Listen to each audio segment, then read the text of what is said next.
बहनों, आज हम पुष्पी पादपों की आकारी की मतलब मार्फोलॉजी ऑफ फ्लावरिंग प्लांट्स के भाग 3 के बारे में पढ़ेंगे। पिछले भाग में हम जड़ और तने के बारे में पढ़ चुके हैं। दोनों के प्रकार, कार्य, रूपांतरण और उनके लक्षणों के बारे में पढ़ चुके हैं। इस भाग में हम पत्ती, पुष्प, पुष्पक्रम, बीज, फल के बारे में पढ़ेंगे। सबसे पहले हम पत्ती या लीफ के बारे में पढ़ते हैं। पत्तियां जो होती है पौधे के तने पर लगी पार्श्वी चपटी संरचना होती है। ये जो है अतिवृद्धि के समान होती है। जैसे कि पौधे का जो तना होता है, जैसे तना है, इस तने पर लगी पार्श्वी मतलब पार्श्व भाग में लगी चपटी संरचना पत्ती कहलाती है। तने या शाखा की नोक से उत्पन्न चपटी पार्श्व अतिवृद्धि पत्ती कहलाती है।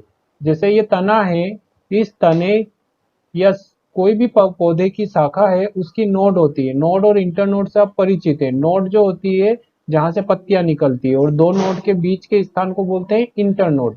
तो इस नोड से जो पार्श्वी संरचना बन रही है उसे हम पत्ती कहेंगे। इसके कक्ष में प्राय कलिका स्थित होती है, जिसे कक्षस्थ कलिका भी कहा जाता है। जैसे कि यह जो कक्ष रहेगा, यहाँ से एक कलिका निकलेगी जो नए तने को बनाएगी।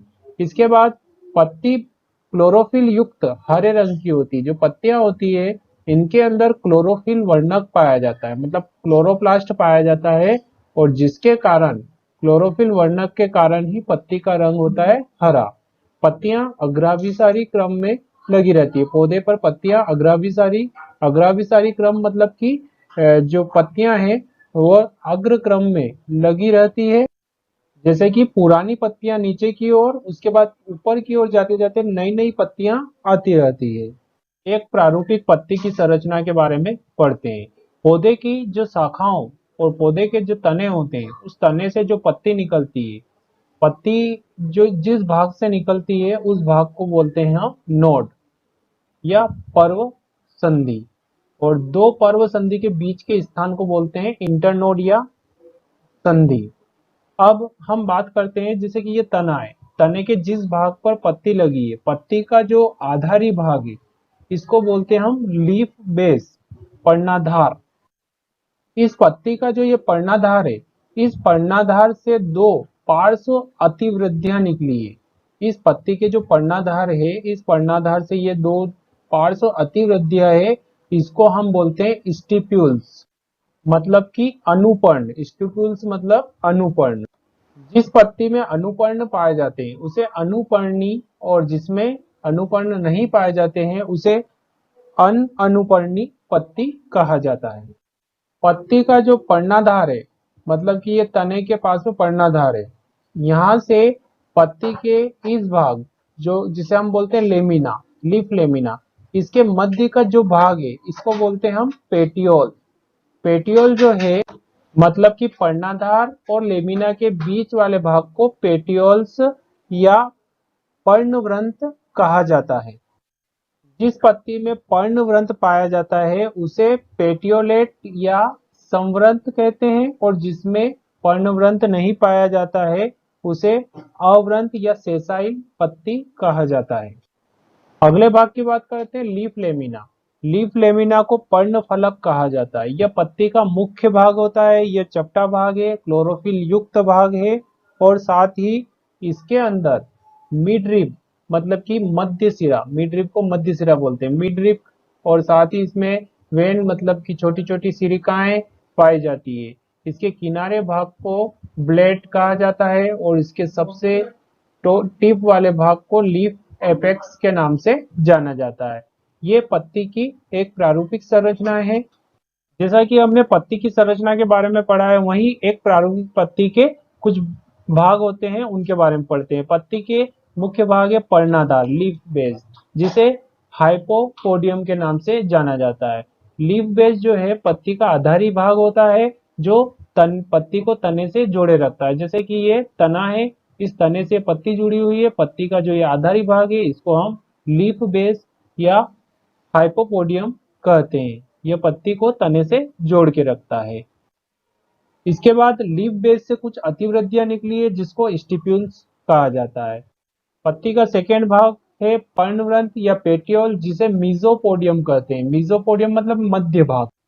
इस पत्ती में ये जो भाग है लेमिना और पर्णाधार, इसके बीच में जो ये भाग है इसको मीजोपोडियम या पेटियोल्स के नाम से जाना जाता है, जो पर्णाधार को लेमिना से जोड़े रखता है।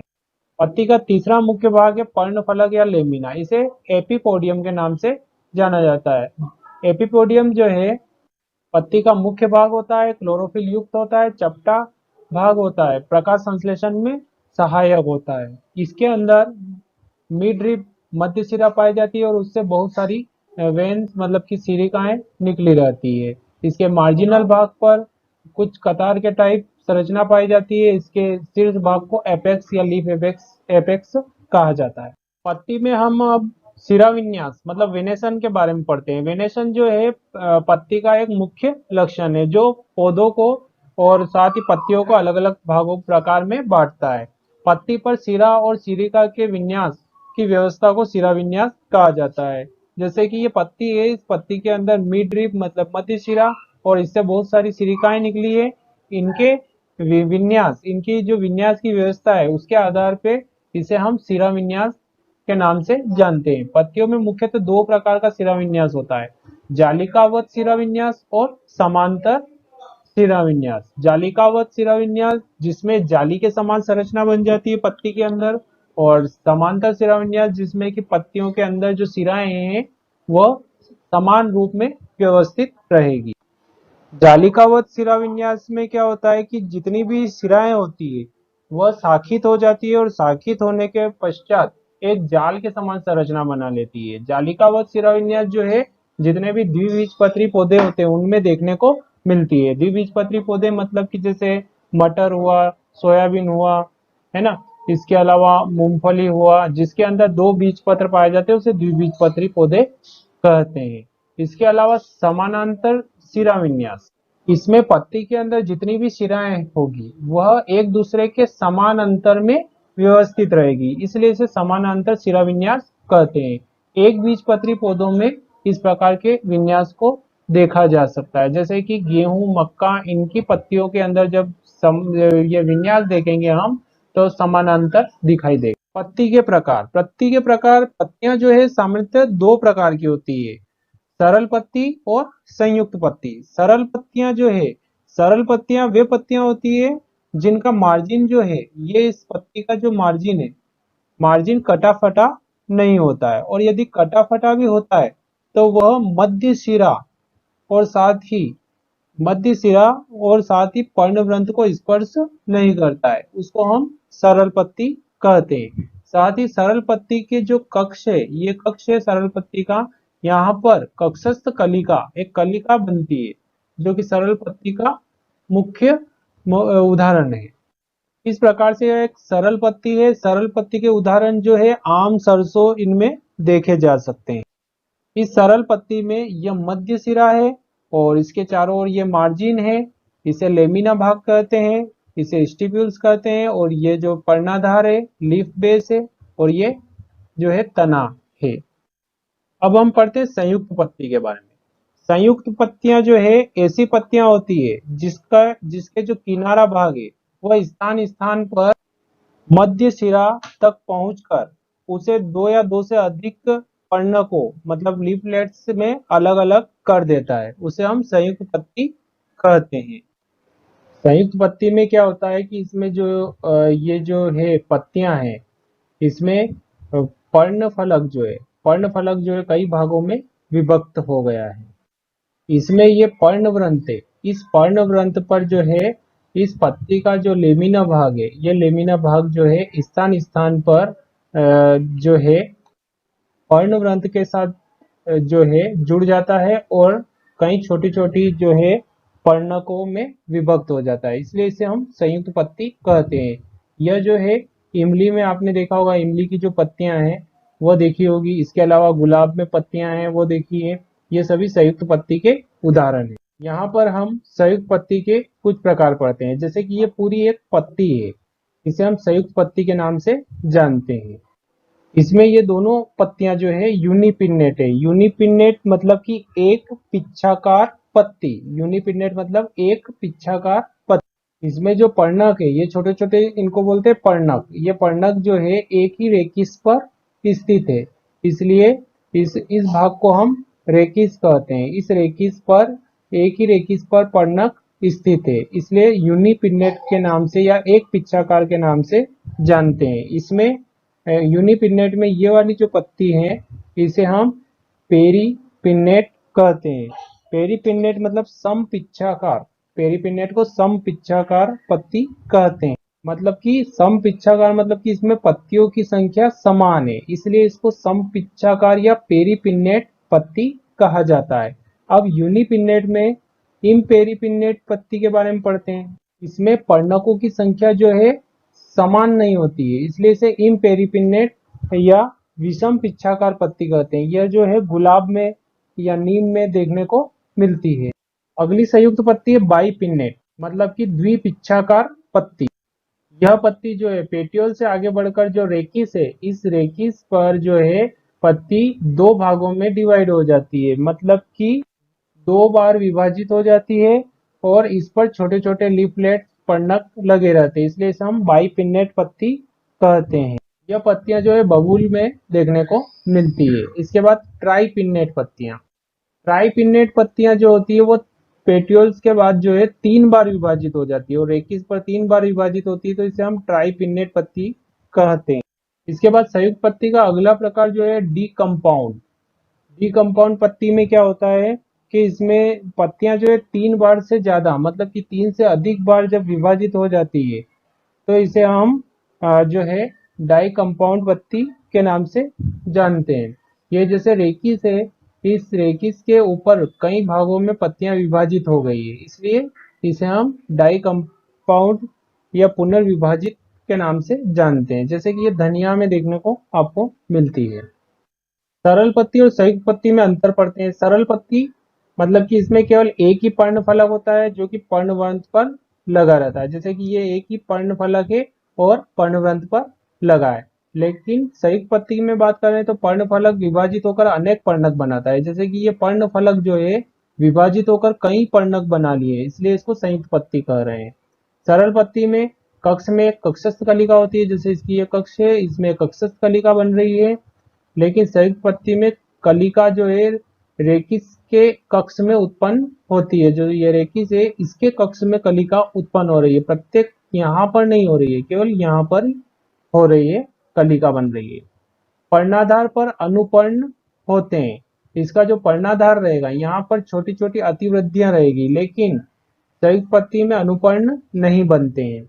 वहीं सरल पत्ती में ये शाखा पर एक निश्चित क्रम में लगी रहती है, मतलब एक निश्चित क्रम से जो सरल पत्तियां लगी रहती है, लेकिन संयुक्त पत्तियां जो है इनका कोई निश्चित क्रम नहीं होता है।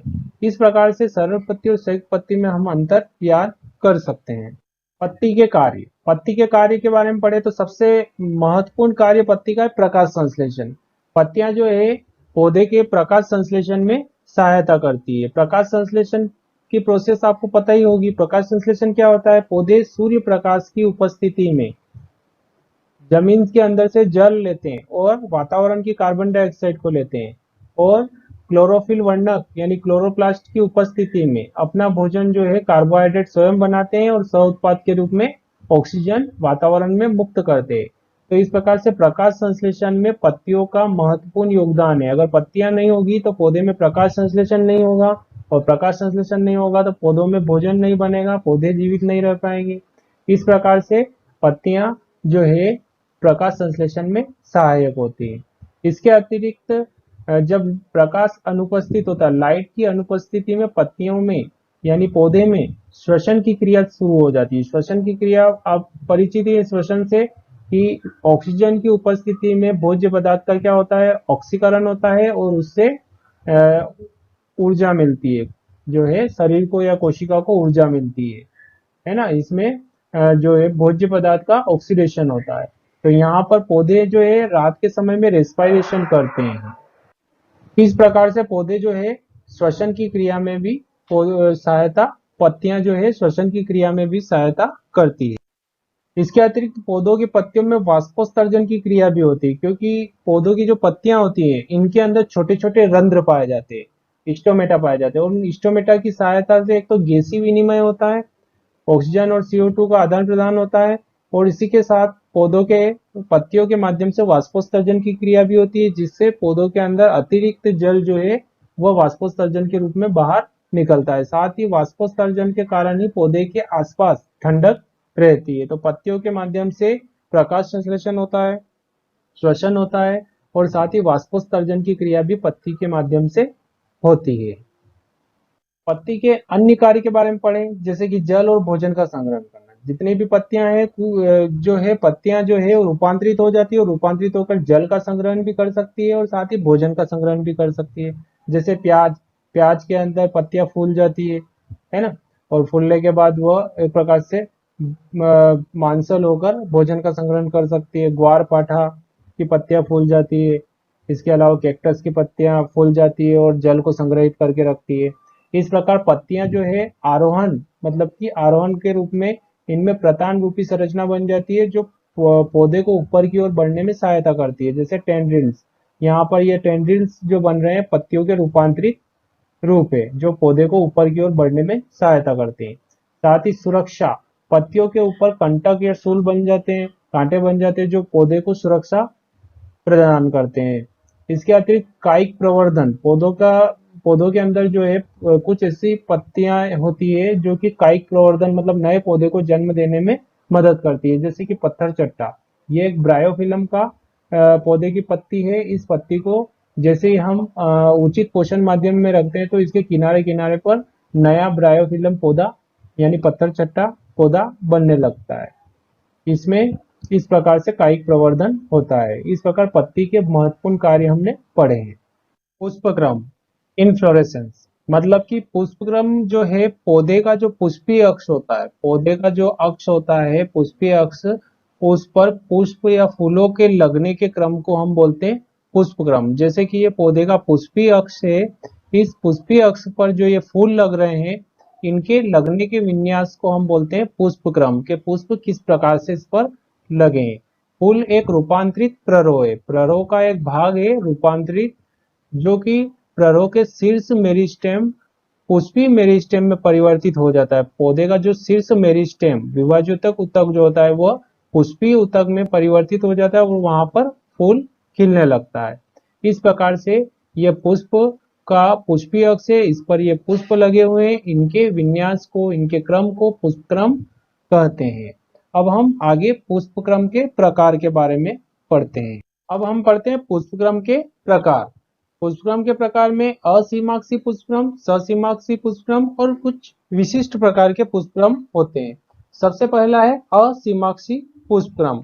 इसे रेसिमोस इनफ्लोरेसेंस के नाम से भी जाना जाता है। जैसा कि नाम से स्पष्ट है, असीमाक्षी पुष्पक्रम, जिसका कोई भी सीमाक्ष नहीं हो।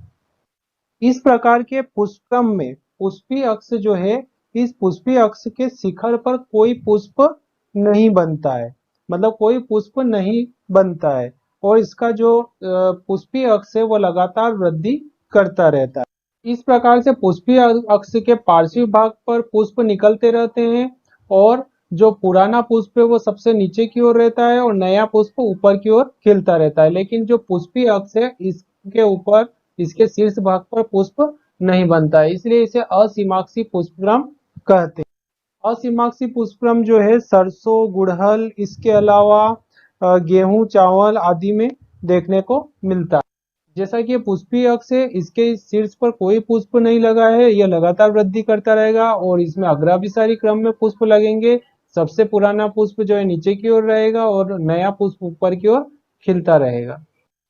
ससीमाक्षी पुष्पक्रम, जैसा कि नाम से स्पष्ट है, ससीमाक्षी मतलब कि इसमें अक्ष का जो है एक प्रकार से अक्ष एक पुष्प पर जाकर रुक जाएगा।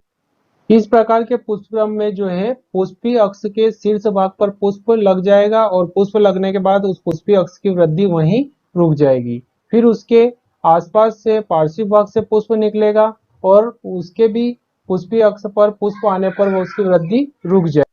इस प्रकार के पुष्पक्रम में जो है तलाभिसारी क्रम में पुष्प व्यवस्थित रहेंगे। मतलब कि जो केंद्रीय भाग में जो पुष्प रहेगा वो पुराना और बड़ा रहेगा और पार्श्व भाग में पुष्प जो है नए खिलते रहेंगे।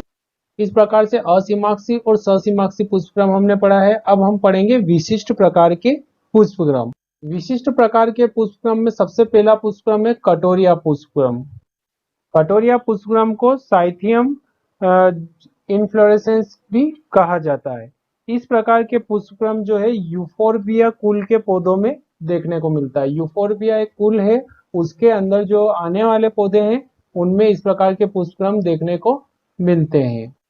इस प्रकार के जो पुष्पक्रम है, इस प्रकार के पुष्पक्रम में क्या होता है कि जो सहपत्र होते हैं वह सहपत्र आपस में मिलकर एक प्याले के समान आकृति बना लेते हैं। ये जो सहपत्र है ये आपस में मिल जाएंगे और एक प्याले के समान आकृति बना लेंगे। और इस सहपत्र के अंदर जो है पौधे के मादा भाग और नर भाग पाए जाएंगे। इसमें एक मादा भाग पाया जाएगा जिसे पिस्टिलेट फ्लावर कहेंगे और उसके बाद इसके आसपास जो है नर भाग पाए जाएंगे। इस प्रकार से यह प्याले नुमा आकृति बना लेता है, इसलिए इसे कटोरिया पुष्पक्रम कहा जाता है। इस प्रकार का जो पुष्पक्रम है यूफोरबिया पौधों में पाया जाता है। इसमें जैसे कि ये फीमेल फ्लावर है, फीमेल फ्लावर, इसके आसपास जो है मेल फ्लावर है और इसने पूरे की आकृति जो है प्याले के समान बना ली है। इस प्रकार से इसे हम कटोरिया पुष्पक्रम कहेंगे। इसके अतिरिक्त इसमें कुछ नेक्टर ग्लैंड जिसे मकरंद ग्रंथियां बोलते हैं ये भी पाई जाती है जो कि कीटों को आकर्षित करने में सहायता करती है। अगला विशिष्ट प्रकार का पुष्पक्रम है कूट चक्र पुष्पक्रम। इसे वर्टिसिलेस्टर पुष्पक्रम भी कहा जाता है। यह जो है ल्यूकस में देखने को मिलता है। ल्यूकस एक पौधा है। इस प्रकार का जो पुष्पक्रम होता है यह लेबिएटी कुल के पौधों में देखने को मिलता है। लेबिएटी कुल के पौधों में क्या होता है कि इसमें जो पर्व संध्या मतलब कि नोड जो होती है, बहुत सारे नोड होते हैं और उन नोड पर, जैसे कि ये पौधे का तना है, यहाँ पर नोड है, ऐसे ही तने पर बहुत सारे नोड होंगे और इन नोड से जो है पत्तियां और पत्तियों के समीप पर पुष्पक्रम मतलब फूलों का क्रम लगा रहेगा। इसमें क्या होता है कि इस नोड पर द्विशाखी मतलब दोनों तरफ पुष्पों का एक गुच्छा बन जाएगा जो कि ससीमाक्षी पुष्पक्रम के समान ही बनेगा, मतलब पुष्प वहीं के वहीं रुक जाएंगे और इसमें जो पुष्प बनेंगे वो अव्रंती बनेंगे, मतलब उनमें कोई व्रंत नहीं पाया जाएगा। इस कारण से सहपत्रों और पत्तियों की कक्षों के साथ में लगा रहेगा, इसलिए इसे कूट चक्रक पुष्पक्रम कहा जाता है। कूट चक्रक मतलब कि वास्तव में पुष्प के समान मतलब दिखाई नहीं देता है। जैसा कि ये पुष्प है और इस पुष्प पे जो है द्विशाखी मतलब कि इस नोट के दोनों तरफ पुष्प खिल रहे हैं और दोनों तरफ पुष्प खिल रहे हैं, दोनों ही तरफ जो पुष्प है वो ससीमाक्षी क्रम में है, मतलब कि मुख्य अक्ष पर पुष्प जाकर उसे आगे वृद्धि को रोक देता है और साथ ही अवृंती है। इस प्रकार इससे हम कूट चक्रक पुष्पक्रम कहते हैं। अगला विशिष्ट प्रकार का पुष्पक्रम है हाइपेथोडियम पुष्पक्रम। हाइपेथोडियम पुष्पक्रम में क्या होता है कि जो पुष्प होता है उस पुष्प का आधारी भाग जिसे पुष्पासन बोलते हैं, पुष्पासन फूलकर गुदेदार संरचना बना लेता है, लेकिन अंदर से यह क्या होता है खोखला होता है। अंदर से खोखला होने के साथ ही इसके शीर्ष भाग पर एक छिद्र या गुहा पाई जाती है और साथ ही इसके आंतरिक गुहा के अंदर छोटे छोटे पुष्प लगे होते हैं। इसमें मादा भाग मतलब मादा पुष्प लगा रहता है बीच में और इसके आसपास जो है नर पुष्प स्थित रहते हैं। इस प्रकार से ये पूरी संरचना जो है हाइपेथोडियम पुष्पक्रम कहलाती है। यह जो है अंजीर और बरगद में देखने को मिलती है। इस प्रकार से इस भाग में हमने पत्ती और पुष्पक्रम के बारे में पढ़ा है। अगले भाग में हम पुष्प की संरचना, बीज, फल के बारे में पढ़ेंगे।